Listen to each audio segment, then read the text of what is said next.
बच्चों, आज के इस वीडियो में हम क्लास 10th के जो हिस्ट्री है, इतिहास का जो पहला चैप्टर है यूरोप में राष्ट्रवाद, उसको ले कर आए हैं। उसके जितना भी ऑब्जेक्टिव है, जितना भी ऑब्जेक्टिव क्वेश्चन है, सबको इस चैप्टर में, इस वीडियो में हम डील करेंगे। एकदम एक भी ऑब्जेक्टिव नहीं छूटेगा। आप और 2024 एग्जाम में आपको 400 प्लस नंबर लाना है, एकदम जरूर ध्यान से पढ़िएगा, मन लगा के। आपको 400 प्लस नंबर कोई नहीं काट सकता। चलिए देखिए, यूरोप में राष्ट्रवाद। आप नोट सर लेना है चाहते हैं तो हमारे इस नंबर पर मैसेज करें, या नहीं तो वीडियो के डिस्क्रिप्शन में व्हाट्सएप ग्रुप का लिंक, वहाँ से हमारे व्हाट्सएप ग्रुप को ज्वाइन कर लें।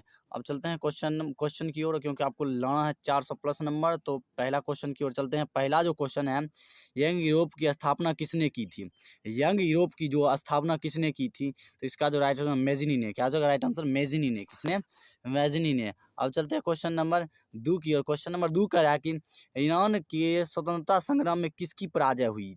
ईरान के स्वतंत्रता संग्राम में किसकी पराजय हुई? तो तुर्की की। क्या जगह? तुर्की की। क्या जगह? राइट आंसर तुर्की की। अब चलते हैं क्वेश्चन नंबर 3 की ओर। गरिबाल्दी पेशे से क्या था? गरिबाल्दी पेशे से क्या था? तो राइट आंसर नाविक। क्या जगह? राइट आंसर नाविक। अब चलते हैं क्वेश्चन नंबर 4 नंबर। कह रहा है कि काउंट काबर को विक्टर एमुनुअल ने किस पद पर नियुक्त किया था?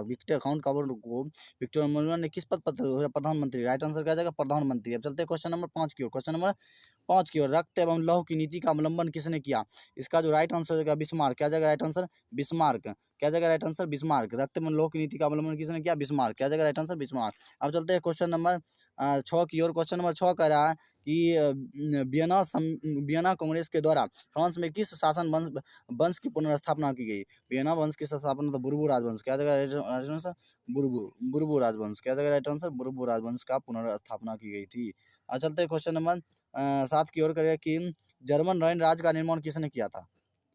जर्मन रॉयल राज्य का जो निर्माण किसने किया था? तो नेपोलियन बोनापार्ट। क्या जगह? Right answer Napoleon Bonaparte. अब चलते हैं क्वेश्चन नंबर 8 की ओर। कह रहे हैं कि मारियान किस देश की राष्ट्रवाद का प्रतीक थी? मतलब मारियान जो था किस देश के राष्ट्रवाद का प्रतीक था? तो वो तो इसका जो राइट आंसर हो जाएगा फ्रांस का। क्या जगह?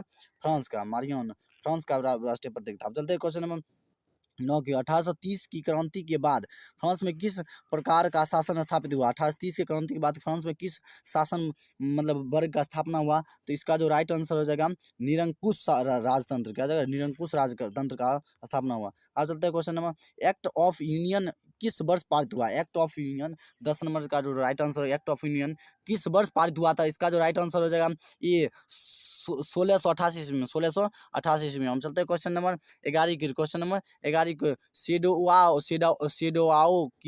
सेडाओ के युद्ध में किसकी पराजय हुई? सेडाओ के युद्ध में किसकी पराजय हुई? इसका राइट आंसर ऑस्ट्रिया की। क्या जगह? राइट आंसर ऑस्ट्रिया की। अब चलते हैं क्वेश्चन नंबर 12 की ओर। किस युद्ध के बाद जर्मनी का एकीकरण पूरा हुआ? किस युद्ध के बाद जर्मनी का एकीकरण पूरा हुआ? तो इसका जो राइट आंसर हो जाएगा किस युद्ध के बाद जर्मनी का एकीकरण पूरा हुआ? तो इसका जो राइट आंसर हो जाएगा सीडोन का युद्ध। क्या जगह? सीडोन का युद्ध। क्या जगह? राइट आंसर सीडोन का युद्ध। अब चलते हैं क्वेश्चन नंबर 13 की ओर। 13 नंबर क्वेश्चन कर रहा है कि नेपोलियन ने जर्मनी में किस संघ की स्थापना की? नेपोलियन ने जर्मनी में किस संघ की स्थापना की? तो इसका जो राइट आंसर हो जाएगा, देखिए क्वेश्चन नंबर सी ऑप्शन सही है, राइन संघ। क्या जगह? राइन संघ की स्थापना हुआ। अब चलते हैं क्वेश्चन नंबर 14 की ओर। 14 नंबर क्वेश्चन है कि जोल्बेराइन की स्थापना किस राज्य ने की थी? जोल्बेराइन की स्थापना किस राज्य ने की थी? तो इसका जो राइट आंसर हो जाएगा ऑप्शन नंबर, इसका जो राइट आंसर 14 नंबर का जो राइट आंसर होगा प्रसा। क्या जगह? प्रसा। क्या जगह? राइट आंसर प्रसा। अब जाते हैं क्वेश्चन नंबर 15 की ओर। हंगरी की भाषा क्या थी? हंगरी की जो भाषा थी, तो इसका जो राइट आंसर हो जाएगा बी मेगियार। हंगरी की भाषा क्या थी? मेगियार थी। अब चलते हैं क्वेश्चन नंबर 16 के। जर्मन रॉयल राज्य का निर्माण किसने किया था? जर्मन रॉयल राज्य का निर्माण जो किसने किया था? इसका जो राइट आंसर का नेपोलियन बोनापार्ट। क्या जगह? Napoleon Bonaparte. अब चलते हैं 17 नंबर क्वेश्चन। यूरोप में राष्ट्रवाद की पहली स्पष्ट अभिव्यक्ति कब हुई थी? यूरोप में राष्ट्रवाद का पहली अभिव्यक्ति कब हुई थी? तो इसका जो राइट आंसर हो जाएगा 1789 ईस्वी में। 1789 ईस्वी के फ्रांसीसी क्रांति के साथ। 1789 फ्रांसीसी ईस्वी के क्रांति के बाद। अब चलते हैं क्वेश्चन नंबर 18 के। यूरोप का मरीज किसे कहा जाता है?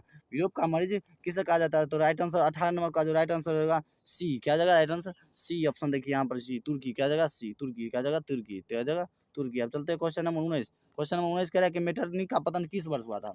मेटरनिक का जो पतन किस वर्ष हुआ था? तो हो जाएगा मई 1848 ईस्वी में। C option. क्या जगह? मई 1848 ईस्वी में। हम चलते हैं क्वेश्चन नंबर 20 की बी कह रहा है कि फ्रांस में किस शासन वंश की पुनर्स्थापना स्थापना वियना सम्मेलन द्वारा वियना कांग्रेस द्वारा की गई। मतलब फ्रांस में किस पुनर्स्थापना शासन वंश की स्थापना वियना कांग्रेस के द्वारा की गई थी। पुनर्स्थापना वियना कांग्रेस के द्वारा की गई थी। तो इसका राइट आंसर होगा बोर्बो राजवंश। क्या जगह बोर्बो राजवंश। आज चलते हैं क्वेश्चन नंबर 21 की ओर। क्या इटली एवं जर्मनी के एकीकरण के विरुद्ध निम्नलिखित में से कौन सा देश था। इटली एवं जर्मनी के एकीकरण के विरुद्ध कौन सा देश था। तो इसका जो राइट आंसर हो जाएगा सी ऑस्ट्रिया। क्या जाएगा राइट आंसर सी। अब चलते हैं क्वेश्चन नंबर 22 की ओर। मेजनी का संबंध किस संगठन से था। जो मेजनी का संबंध था किस संगठन से था। कार्बनरी। क्या जाएगा कार्बनरी। कार्बनरी। अब चलते हैं क्वेश्चन नंबर 23 की ओर। क्वेश्चन नंबर 23 का रहा है। देखिए क्वेश्चन नंबर 23 का रहा है कि तो क्वेश्चन नंबर 23 कह रहा है कि जालबेरिन एक संस्था थी। देखिए जालबेरिन एक संस्था थी व्यापारियों। क्या जाएगा व्यापारियों। क्या जाएगा राइट आंसर व्यापारियों। कब चलते हैं क्वेश्चन नंबर 1829 ईस्वी की एरियन पुल की संधि किस देश के साथ हुई। 1800 एकदम सब याद कर लीजिएगा। आपको 400 प्लस नंबर रहा था, सब याद करके एकदम माइंड में सेट कर लीजिएगा पूरा एकदम, सबको एकदम आंसर मिला लीजिएगा। चलते हैं 1829 की एरियन पुल की संधि किस देश के साथ हुई। तो इसका जो राइट आंसर हो जाएगा तुर्की के साथ। क्या जाएगा तुर्की के साथ। अब चलते हैं क्वेश्चन नंबर 25 की ओर। क्वेश्चन नंबर 25 की ओर। काउंट काबर को विक्टर एमुनुअल ने किस पद पर नियुक्त किया था। काउंट काबर को विक्टर एमुनुअल ने किस पद पर नियुक्त किया था। तो प्रधानमंत्री। क्या जाएगा राइट आंसर प्रधानमंत्री पर। क्या जाएगा प्रधानमंत्री पर। अब चलते हैं क्वेश्चन गरीबाल्दी पेशे से क्या था नाविक। क्या जाएगा राइट आंसर नाविक। क्या जाएगा नाविक। क्योंकि पहले भी क्वेश्चन ये आया हुआ था। अब चलते हैं क्वेश्चन नंबर 27 की ओर। इटली एवं जर्मनी के वर्तमान में किस महादेश के अंतर्गत आते हैं। तो ये राइट आंसर यूरोप। क्या जाएगा राइट आंसर यूरोप। क्या जाएगा राइट आंसर यूरोप। अब चलते हैं क्वेश्चन नंबर 28 की ओर। रक्त एवं लौह की नीति का अवलंबन किसने किया था। Right answer Bismarck. क्या जाएगा राइट आंसर बिस्मार्क। अब चलते हैं क्वेश्चन नंबर 29 की ओर। 29 नंबर क्वेश्चन कर रहा है। देखिए क्वेश्चन नंबर 29 कर रहा है कि यूरोप वासियों के लिए किस देश का साहित्य एवं ज्ञान प्रेरणा स्रोत रहा। तो ये जगह यूनान। क्या जगह राइट आंसर यूनान। क्या जगह राइट आंसर यूनान का। राइट आंसर क्या जगह यूनान का। अब चलते हैं क्वेश्चन नंबर 30 नंबर कि फ्रैंकफर्ट की संधि कब हुई थी। फ्रैंकफर्ट की जो संधि हुई थी कब हुई थी। 1871 ईस्वी। 1871 ईस्वी में। अब चलते हैं क्वेश्चन नंबर किस युद्ध के बाद जर्मनी का एकीकरण पूरा हुआ। किस युद्ध के बाद जर्मनी का एकीकरण सीडन का युद्ध के बाद। क्या जगह सीडन के युद्ध के बाद। अब चलते हैं क्वेश्चन नंबर 32 की ओर। यंग यूरोप की स्थापना किसने की थी। यंग यूरोप की स्थापना किसने की थी। तो ऑप्शन नंबर सी मेजनी ने। यंग यूरोप की स्थापना किसने की तो मेजनी ने। अब चलते हैं क्वेश्चन नंबर यंग इटली की स्थापना किसने की तो मेजनी ने। यंग यूरोप और यंग इटली का स्थापना दोनों यंग यूरोप और यंग इटली का स्थापना दोनों का किसने किया मेजनी ही स्थापना किया था। आप डरे नहीं क्योंकि क्वेश्चन मारना है आपको सही। अब चलते हैं क्वेश्चन नंबर सिरौन का युद्ध कब हुआ था। सिरौन का जो युद्ध कब हुआ था तो जगह 1870 ईस्वी में। 1870 ईस्वी में। अब चलते हैं क्वेश्चन नंबर 35 की ओर। 1870 में फ्रांस एवं और पर्सा के बीच युद्ध कहाँ हुआ था। 1870 में फ्रांस और पर्सा के बीच युद्ध कहाँ हुआ था। तो 35 नंबर का जो राइट आंसर रहेगा सिरोन में। अब क्या कह रहा है कि वियना सम्मेलन किस वर्ष हुई थी। वियना सम्मेलन किस वर्ष 1815 ईस्वी में। वियना सम्मेलन की जो वियना सम्मेलन किस वर्ष 1815 ईस्वी में। और देखिए उसका मेटरनिक संचालन किया था। देखिए वियना किस देश की राजधानी है। वियना जो है किस देश की राजधानी है तो हो जाएगा ऑस्ट्रिया की। ऑस्ट्रिया की राजधानी कहाँ वियना। अब देखिए कह रहा है कि 38 नंबर क्वेश्चन क्रीमिया का युद्ध किस वर्ष हुआ था। किस वर्ष क्रीमिया का युद्ध जो हुआ था किस वर्ष हुआ था। इसका राइट आंसर हो जाएगा देखिए 1854 ईस्वी। 1854 ईस्वी में। आप चलते हैं 39 नंबर क्वेश्चन कि राष्ट्रवाद की अवधारणा का जन्म किस घटना से माना जाता है। राष्ट्रवाद की अवधारणा का जन्म किस घटना से माना जाता है। तो इसका राइट आंसर डी हो जाएगा फ्रांस की क्रांति। क्या जाएगा फ्रांस की क्रांति। क्या जाएगा फ्रांस की क्रांति। अब 40 नंबर क्वेश्चन कह रहा है। देखिए 40 नंबर क्वेश्चन कह रहा है।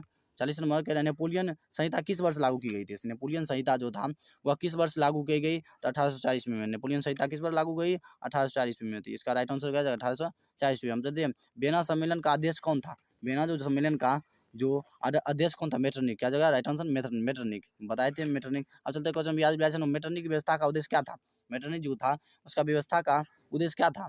तो इसका जो व्यवस्था का पुरातन व्यवस्था को की पुनर्स्थापना करना। पुरातन व्यवस्था को मतलब पुनर्स्थापना करना।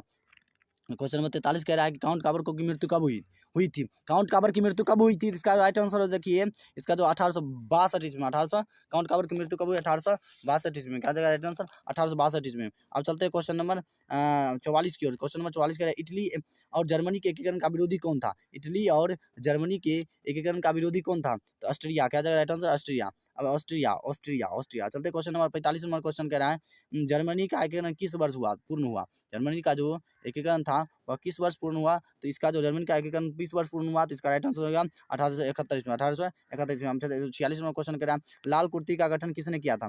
तो इसका जो राइट लाल कुर्ती का जो गठन किया था गरिबाल्डी ने। क्या किसने किया था? गरिबाल्डी ने। अब चलते क्वेश्चन नंबर 47 की ओर। जलबेरानी संस्था की स्थापना किस वर्ष हुई थी? जलबेरानी संस्था की स्थापना किस वर्ष हुई थी? 1834 ईस्वी में। 1834 ईस्वी में। 1834 ईस्वी में। 1834 ईस्वी में। 1834 ईस्वी में। हम चलते हैं क्वेश्चन नंबर 48 की ओर। गोस्टिन की संधि किस वर्ष हुई? गोस्टिन की संधि जो थी कब किस वर्ष हुई? तो 1865 ईस्वी में। 1865 ईस्वी में। चलते क्वेश्चन नंबर 49 की ओर। 49 की ओर। यूरोपीय सभ्यता का पालन किसे कहा गया जाता था? यूरोपीय सभ्यता का जो पालन था उसको किसे कहा जाता है? यूनान को। क्या कहा जाता था? यूनान को। राइट आंसर यूनान। अब चलते हैं क्वेश्चन नंबर 50 की। एड्रियानोपुल की संधि किस वर्ष हुई? एड्रियानोपुल की संधि जो है वह किस वर्ष हुई? तो 1829 ईस्वी में। 1829 ईस्वी में। अब चलते हैं क्वेश्चन नंबर ईस्वी वाला आपको पूरी याद कर लीजिएगा, एक ईस्वी दो चार को आ जाएगा क्वेश्चन। सिडौन का युद्ध किसके बीच हुआ था? सिडौन का जो युद्ध था वह किसके बीच? फ्रांस और प्रसा के बीच। क्या जगह? फ्रांस और प्रसा के बीच। अब चलते हैं क्वेश्चन नंबर 52 की ओर। किस वर्ष यूनान को एक स्वतंत्र राष्ट्र घोषित किया गया? किस वर्ष यूनान को एक स्वतंत्र राष्ट्र घोषित किया गया? इसका राइट आंसर 1832 में। आप लगे रहिए वीडियो में, एकदम एक भी क्वेश्चन नहीं छूटेगा एग्जाम में, एकदम बोदा बादा के साथ बोल रहे हैं। चलते हैं अब क्वेश्चन में कह रहा है कि 53 किस संधि द्वारा जर्मनी का एकीकरण पूरा हुआ? किस संधि के द्वारा जो था जर्मनी का एकीकरण? फ्रैंकफर्ट की संधि। क्या जगह? जर्मनी के संधि फ्रैंकफर्ट की संधि। अब देखिए कह रहा है कि हंगरी की राजधानी कहाँ थी? हंगरी की राजधानी बुडापेस्ट। क्या राइट आंसर? बुडापेस्ट। क्या जगह? हंगरी की राजधानी बुडापेस्ट। अब चलते हैं क्वेश्चन नंबर, अब चलते हैं हम गीजो कहाँ का प्रधानमंत्री था? गीजो था वह कहाँ का प्रधानमंत्री था? फ्रांस का। क्या जगह?